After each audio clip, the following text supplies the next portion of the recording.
I'm Dave Cunliffe. I'm the Fire Chief for the City of Hamilton.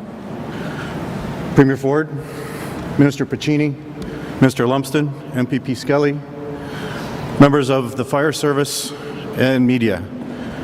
I want to welcome you today to the Hamilton Fire Department state-of-the-art indoor training facility. It's our pleasure and honor to host you, Mr. Premier, today for this very important announcement. I'd like to call on Local 288 President, Hamilton Professional Firefighters Association President, Rob D'Amico, to say a few words.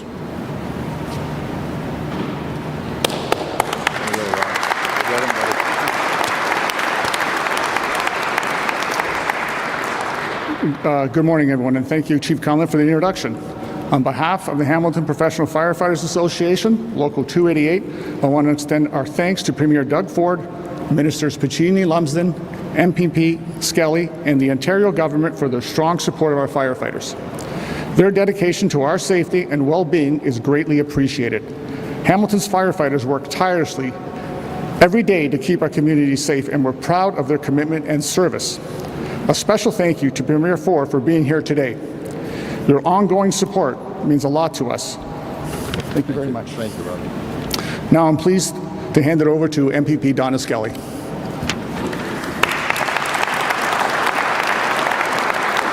Well, good morning, everyone. It's so nice to be here, and I am so pleased that we are making this announcement in my hometown of Hamilton. Many of you may remember 30 years ago when the worst environmental disaster in Canadian history occurred right here in our city, the Plastomet fire.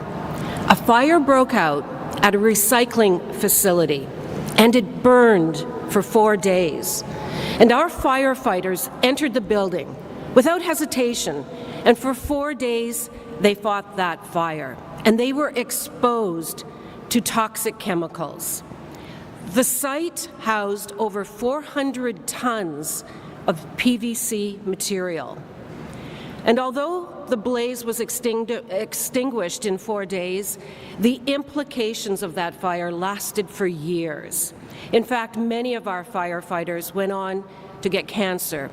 One in particular, Captain Bob Shaw, died of cancer related to that fire.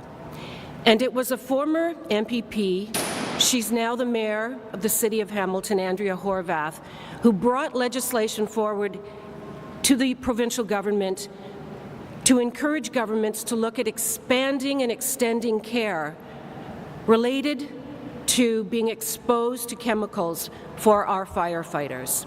I want to thank her, I want to thank our Premier, and I want to thank Minister Piccini for recognizing the implications and the hazards that our firefighters face beyond the flames that include the chemicals they're exposed to. And now I would like to introduce Minister Piccini to say a few words.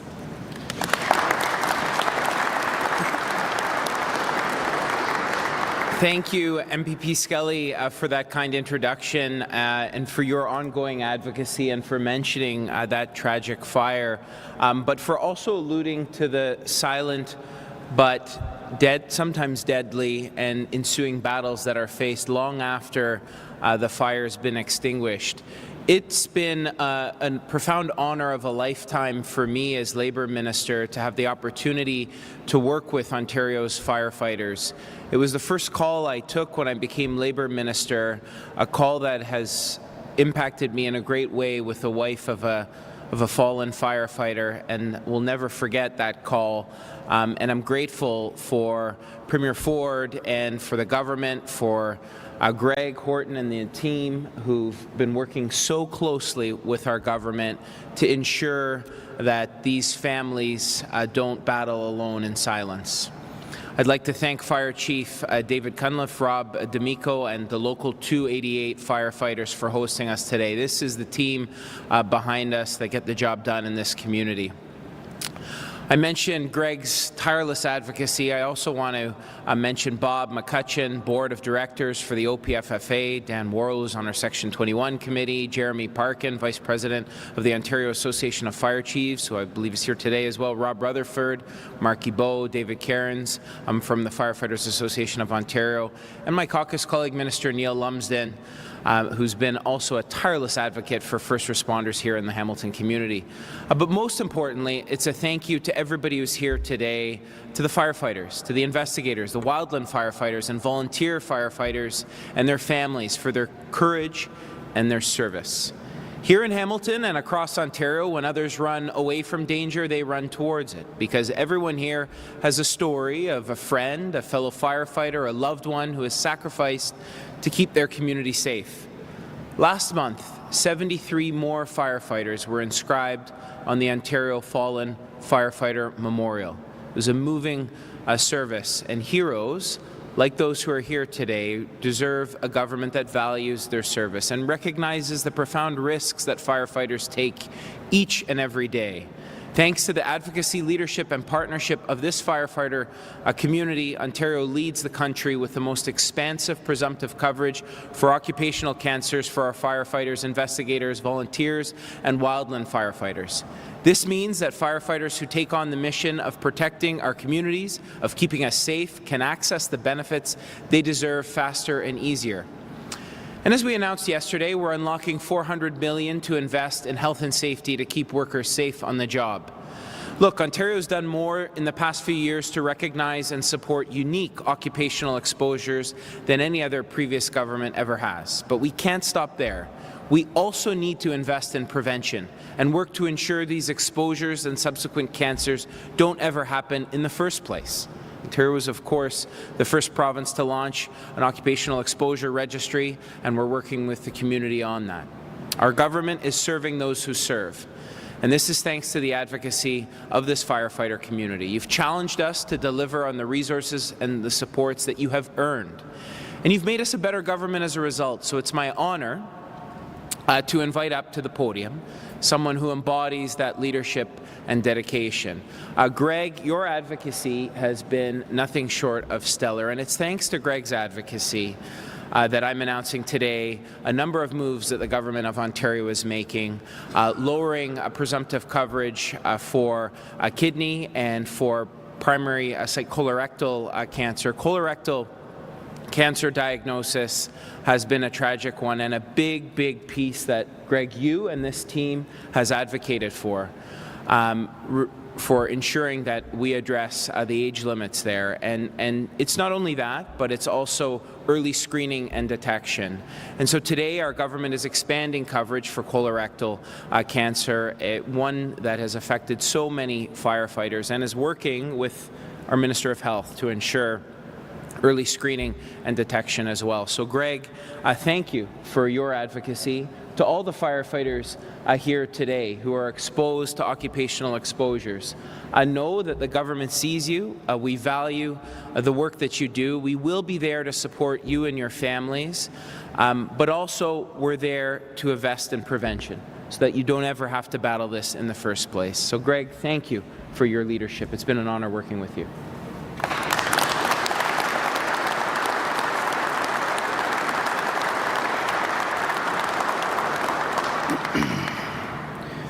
Thank you, Minister Piccini, for those kind words. Premier Ford, Minister Piccini, distinguished guests, brother and sister firefighters.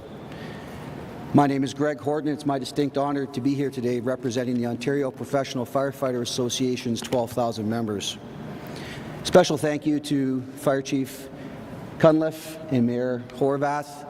We are very excited to be here in Hamilton today, which for many of us in the fire service consider Hamilton to be the birthplace of the occupational disease movement and cancer recognition in the province of Ontario. As mentioned previously, the tragedy that was the Plastomet fire really shone a light on the exposures that we face as firefighters, and it was then MPP Horvath that led a charge to start the recognition process for occupational disease. So I'm very happy to be here, and thank you very much for having us.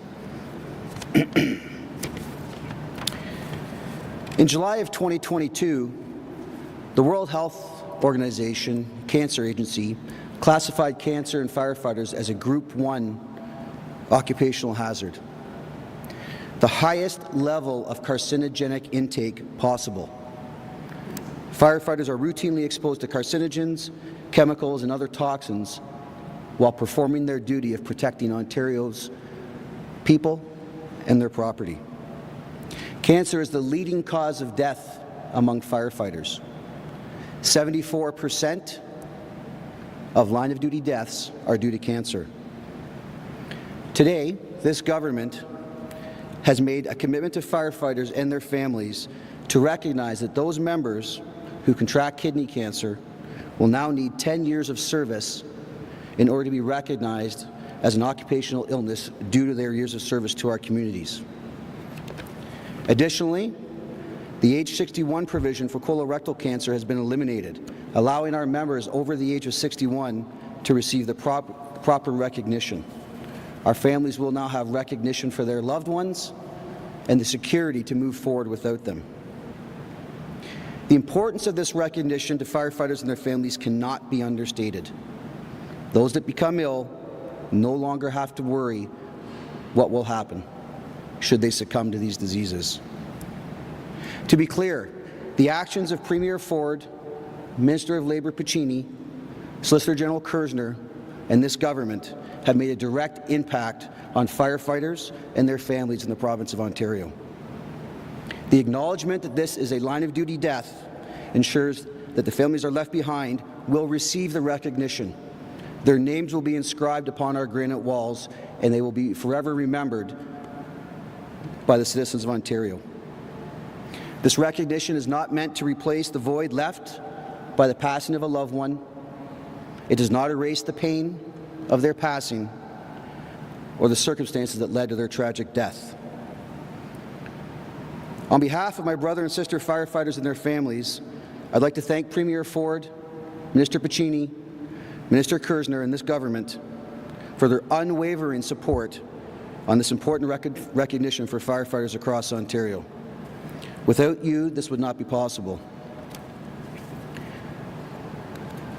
For those families yet to contract these terrible diseases, know this: we will continue to advocate for better health and safety policies and procedures. We will continue to advocate for gear that is safe for us to use while performing our duties. We will continue to advocate for early detection and screening programs. We will continue to work to eradicate cancer from the fire service. To those of you on duty today, stay safe, and thank you to everyone here today for attending this important announcement. It's now my great pleasure to introduce a friend to firefighters whose commitment to us has been unwavering, the Premier of Ontario, the Honourable Doug Ford. Thank you. Well, first of all, good morning, everyone, and Greg, thank you for the kind introduction. But, you know, I got to give a shout out to all the firefighters here. I love you guys and gals, and you do an incredible job. And I'll tell you, we're blessed to have all of you, but we're blessed to have someone like Greg leading the charge and always being there and always having your back. And thank you for all your work, and along with Rob and the whole team, the association. And so I'm thrilled to be back here in the Hammer. I was back here a little while ago watching the Ticats with Lumsey there. He still thinks he's playing football, but he probably could strap on the pads. And alongside Minister Piccini's been an incredible leader and a real champion, as well as MPP Donna Skelly. You know, I was talking to Donna, what was it, late last night, 9:30, and you were telling me about that fire. And you were telling me how the mayor stood up and really voiced her opinion. I want to thank you, Mayor, for everything you do for the people of Hamilton. I want to thank you for the incredible relationship that we have now. Isn't it amazing how things changed a little, just over a couple of years? But I think the world of her, I really do. And a big thank you to Chief Cunliffe. Thank you, Chief, for everything you do with all our men and women, the firefighters here in Hamilton. You got a big job. And again, Rob, thank you for your leadership. All the firefighters joining us today, I mentioned you're all absolute champions, and everyone from the Hamilton Fire Services indoor training facility. This is a spectacular facility. It's always an honor to be alongside our brave women and men in uniform. While they work tirelessly to keep our community safe, our government is working to ensure they have the training, the tools, and the resources they need to do their jobs effectively. We're investing in new technologies to enable seamless communication between fire and paramedic dispatch. By working towards provincial implementation of simultaneously notification, we've made record investments for online safety courses, introduced new funding to train firefighters in ground rescue and wildfire situations, and have deployed mobile live fire training units across the province, connecting firefighters to the training they need. Closer to home, earlier this year, we announced an investment of over $9 million to build 5 new training centers across the province. That, once built, will have the capacity to train, these are big numbers here, more than 28,000 firefighters over a 5-year period. But we know the risks of the job go beyond equipment and training. Firefighters face dangerous situations every day, including exposure to harmful chemicals. That's why, as part of our 2024 budget, we introduced the Fire Protection Grant, a $30 million fund to help municipal fire departments acquire personal protective equipment and specialized tools to reduce exposures to hazardous substances. We're also addressing the alarming rates of cancer among firefighters, who face up to 4 times the risk of general population. Last year, we expanded presumptive coverage for firefighters diagnosed with primary site thyroid and pancreatic cancers. And earlier this year, we improved presumptive coverage for firefighters diagnosed with cancer of the esophagus. By lowering the required duration of service from 25 years to 15 years, we also lowered the required employment period for skin cancer from 15 years to 10 years, making Ontario's requirements for the skin cancer coverage the lowest in the entire country. We also included wildland firefighters and fire investigators under the same presumptive coverage, ensuring frontline heroes have the protections they need in every corner of our province. And today, as Minister Piccini mentioned, we're announcing that we intend to go even further. In the newest Working for Workers bill, set to be introduced next week, we're proposing several improvements to the WSIB coverage for firefighters and fire investigators in both urban and wildland settings. These changes include lowering the required length of service for kidney cancer coverage from 20 years to 10 years, giving Ontario the lowest service duration requirements in the entire country, and removing the requirements that firefighters' primary site colorectal diagnosis must be made before the age of 61. These changes will be a game changer for firefighters and their families, and this is the largest and most expansive coverage for firefighters in modern history to ensure better access to the care and the support they need while battling these illnesses. Friends, our government will always be here to support our fire departments and our firefighters, just as people rely on our first responders. Our government wants to make sure our heroes on the front line are taken care of as well. We'll always have your backs. Thank you again for joining us today, and may God bless our frontline firefighters, and may God bless the people of Ontario. Thank you. Thanks, guys. Thank you. Thank you.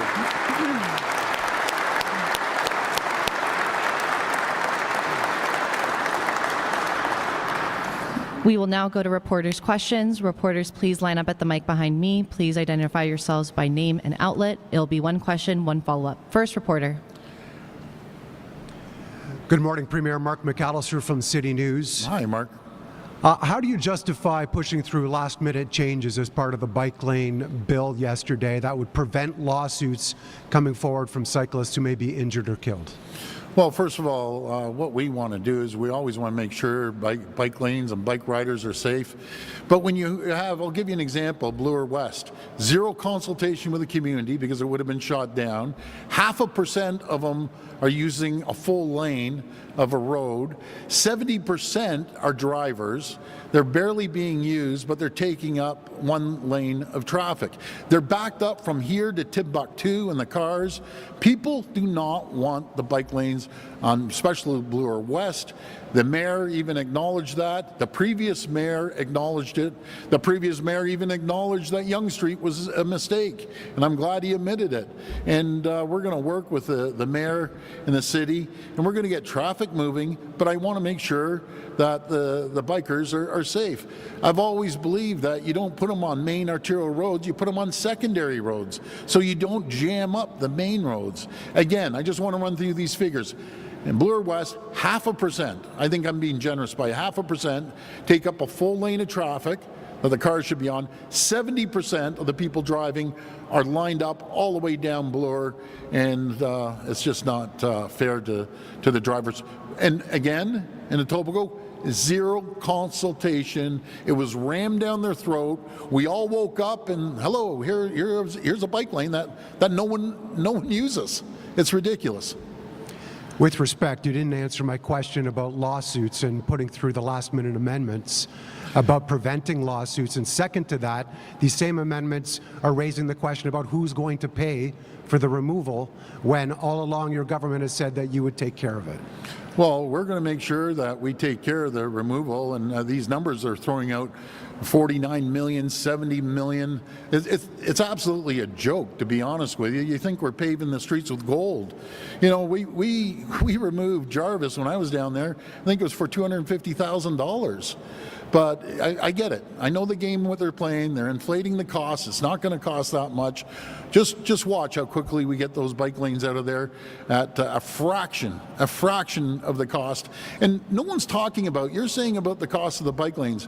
How about the billions of dollars it's costing our economy for people and goods and services going to point A to point B that can't get there because they have one lane of traffic in the most congested city in North America, the third most congested city in the entire world. We're going to move forward, and we're going to get the city moving. We're going to make sure the bike lanes are safe, and they're going on the secondary roads. They aren't going down the main roads on Yonge, University, and Bloor. And there's alternatives along University.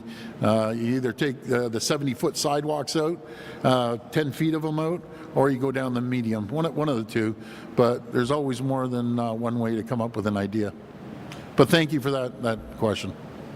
Morning, Premier. Lane Harrison, CBC News. Your government talks a lot about reducing gridlock so people can spend more time with their families, but 6 people in Toronto will never spend time with their families again because they were killed riding bikes this year. How do you explain the amendment that protects the province from lawsuits around injuries or deaths after you remove bike lanes to the families of those dead cyclists? Well, again, my heart goes out to the families, and I'm so sorry that happens. It's just like I'm sorry when people get in car accidents and motorcycle accidents and so on and so forth. And, you know, that's terrible. We want to keep everyone safe. I want to keep everyone safe across the roads. But do you know who I want to keep safe too? When the firefighters jump in their trucks and they're trying to go down University and they're jammed behind traffic, they can't get there to save lives, or they're trying to go down Bloor Street and it's absolutely backed up from here to Timbuktu, or Yonge Street that doesn't make sense at all. That's who I want to save lives for. I want to save everyone's life. Don't get me wrong that, you know, bike riders are important. Go on the secondary roads that run parallel, you know, a few feet away from the existing roads. Be careful out there, and we're going to get stuff going, moving, and that's what we're doing. Simple as that. Okay. With respect, the fire officials in Toronto have said that the bike lanes in Etobicoke don't impact their response times, but I'm going to move on to my second question. How do you feel about the Trudeau government removing the entire HST, including the provincial portion, for 2 months?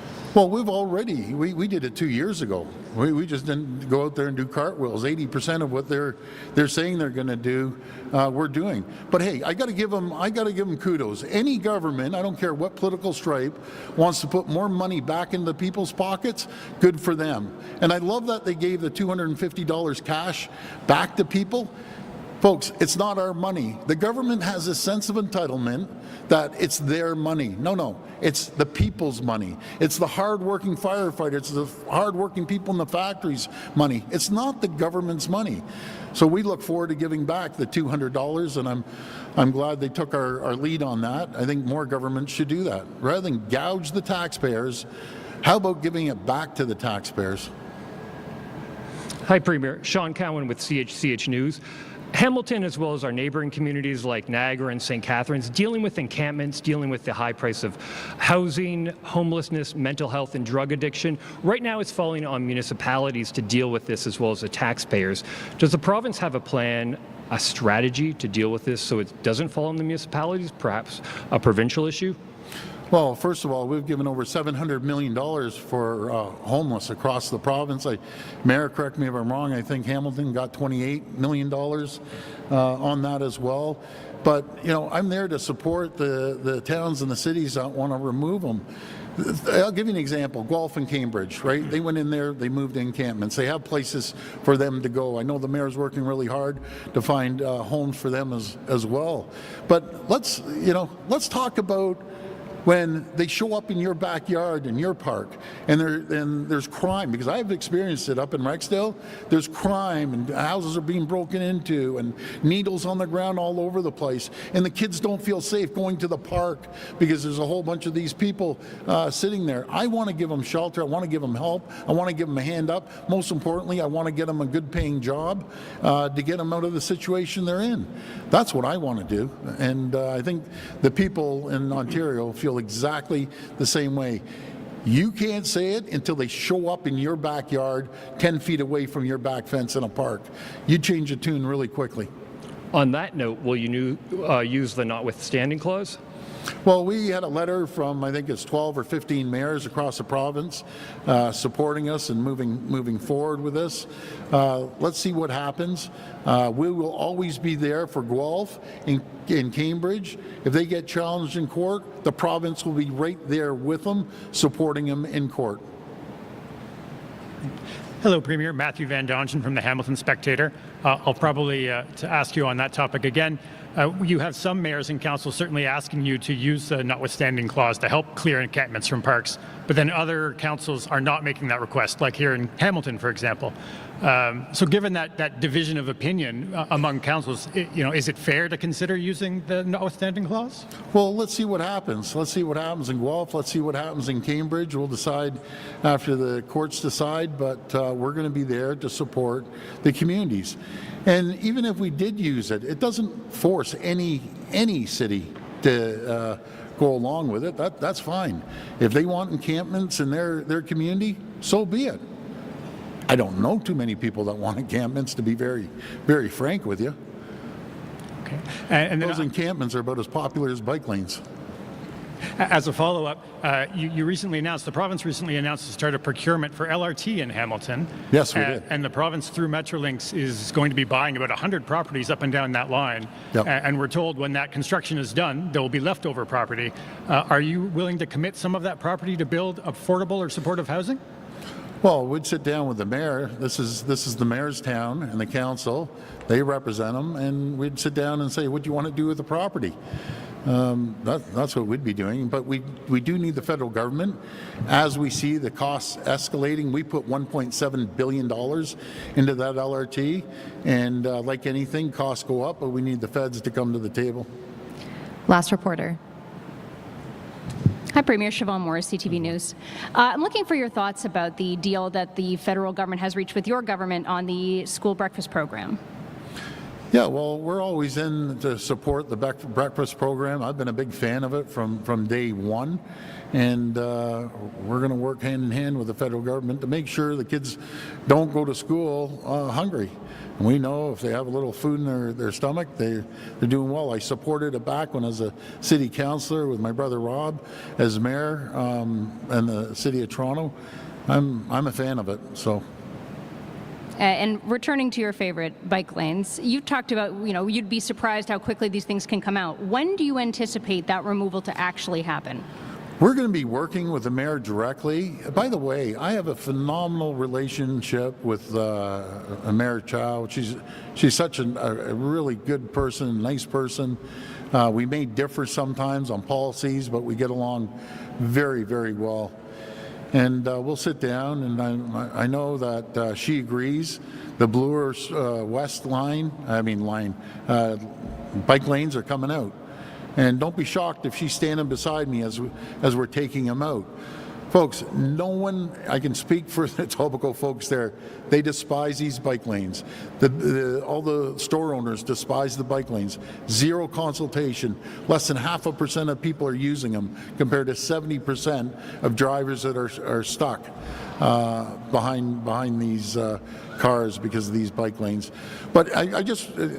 We're all done there? I just want to thank the media for actually acknowledging our great firefighters instead of damn bike lanes.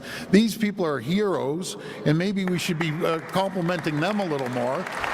They're champions, and I just want to thank each and every one of you for doing an incredible job in saving lives and putting your lives on the line. I'm forever grateful to our firefighters, all our first responders, by the way, police and paramedics as well. May God bless you, and just keep going out there and keep fighting away. Thank you so much.